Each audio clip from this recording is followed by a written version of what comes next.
Bonjour à tous, on se retrouve aujourd'hui pour une nouvelle vidéo de bourse. Cette fois-ci sur mon PEA, je voulais vous parler notamment de l'action ANJ, juste ici.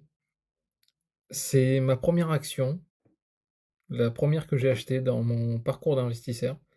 C'était en début 2023 et aujourd'hui je fais cette vidéo pour vous montrer qu'après 3 ans, donc évidemment on investit, hein, sur du long terme, mais bon 3 ans c'est quand même relativement court, elle vient d'atteindre 100 de performance. Voilà, comme vous pouvez voir juste ici, on est maintenant à 101 de performance. Donc après tout juste, 3 ans, hein, heu, la valeur de l'action a doublé. C'était ma première action, je m'en souviens très bien, j'avais acheté, voilà, ma première action, donc j'en avais pris 2, hein, à l'époque, 13 € l'action, donc ça faisait un petit peu plus de 25 € d'investi. C'était vraiment pour apprendre, comment ça marche. Donc voilà, j'avais ouvert mon PEA et j'avais investi dans cette première action.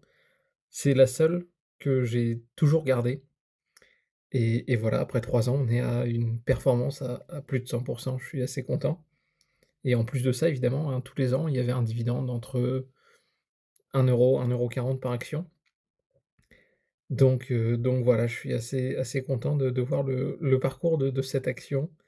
Sinon, pour faire un petit tour, plus global de mon PEA, donc j'ai donc ces actions Engie que j'ai depuis 3 ans maintenant. J'ai une action LVMH qui est en souffrance, hein, on va pas se le cacher, et des actions Total. C'est vrai que je touche pas beaucoup à mon PEA. Pour, tout vous dire, je suis actuellement en train de le transférer. C'est la principale raison pour laquelle je ne fais plus aucun mouvement dessus, parce que donc pendant le temps du transfert, il faut pas y toucher. Ça fait déjà un mois que c'est en cours et ça traîne un petit peu. C'est un peu agaçant, mais bon voilà, c'est comme ça et donc voilà, vous pouvez voir donc, uniquement, hein, 3 positions sur ce PEA qui se portent quand même globalement bien. Avec, donc notamment là, aujourd'hui, Engie qui vient enfin d'atteindre, 100 de performance et voilà, c'est quand même assez satisfaisant. Voilà, on se dit à tout à l'heure pour le suivi de mon CTO.